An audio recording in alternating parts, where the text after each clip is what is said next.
यहाँ हम जानेंगे क्या है रियल साइबर सिक्योरिटी और कैसे करते हैं साइबर सिक्योरिटी एक्सपर्ट बड़े बड़े केसेस को सॉल्व।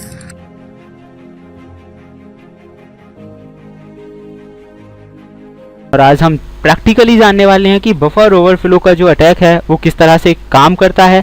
तो फ्रेंड्स, आज की इस क्लास में हम जो ये करने वाले हैं, मैं एक एग्जांपल के ज़रिए आपको बताने वाला हूँ। लाइक जैसे कि मैंने लास्ट के प्रोग्राम में आपको बताया था बफर क्या है, कितनी तरह का होता है, स्टैक बफर ओवरफ्लो है जो वो किस तरह से काम करता है, और मेमोरी से ज़्यादा जब ये डेटा हो जाता है तो किस तरह का इफेक्ट दिखाता है। तो कई बार सॉफ्टवेयर्स भी क्रैश हो जाते हैं, तो उसी का एक छोटा सा प्रैक्टिकल आज हम देखेंगे। इसके बाद वेबसाइट्स पे हम वर्क करेंगे। तो फिलहाल तो ये है नॉर्मल एग्जांपल के जरिए, फिर वेबसाइट पे मैं आपको बताऊंगा। तो इसके लिए फ्रेंड्स सी लैंग्वेज का एक एग्जांपल है, तो सबसे पहले हम उसे शुरू कर लेते हैं and I will start it. तो थोड़ा सा मैं इसको जूम कर देता हूँ ताकि आपको कोई दिक्कत ना आए। और यहाँ पे मैंने एक प्रोग्राम पहले से क्रिएट किया हुआ है जो कि आप आसानी से समझ जाएंगे कि बफर ओवरफ्लो किस तरह से काम करता है।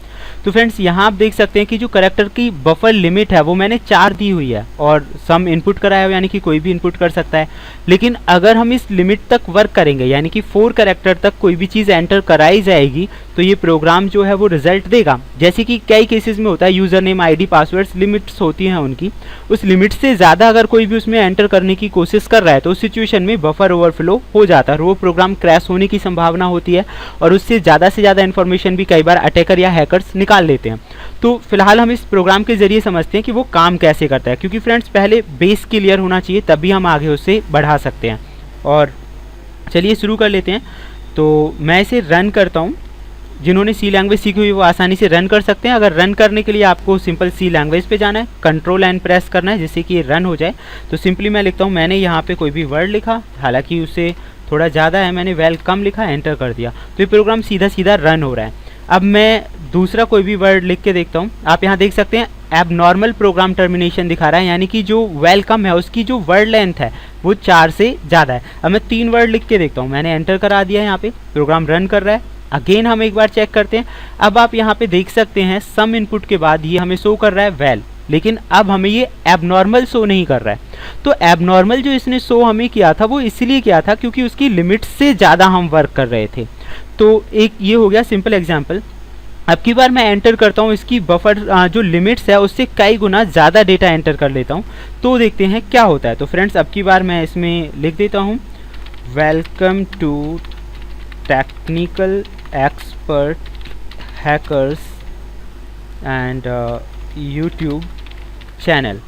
तो मैंने यहाँ लिख दिया है और मैं इसे एंटर कर देता हूँ। तो फ्रेंड्स, जैसे ही मैंने एंटर किया आप यहाँ पे देख सकते हैं एक एरर मैसेज आ गया है। ये हमें शो कर रहा है the anti VDBM CPU has encountered an illegal instructions, यानी कि जो इंस्ट्रक्शन दिया है वो इलीगल है, इसीलिए इसे प्रोग्राम को या तो क्लोज कीजिए या फिर एप्लीकेशन को टर्मिनेट कीजिए।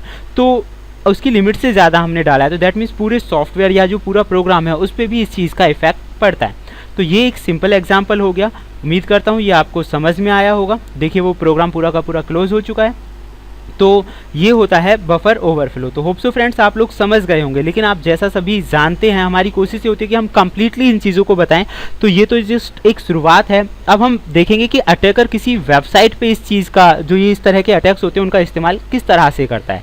तो लेकिन उससे पहले मैं आपसे कहना चाहूँगा ये सिर्फ एजुकेशनल पर्पज़ के लिए हैं और आप इन चीज़ों का गलत इस्तेमाल या किसी को नुकसान पहुँचाने के लिए ना करें, because hacking is a crime.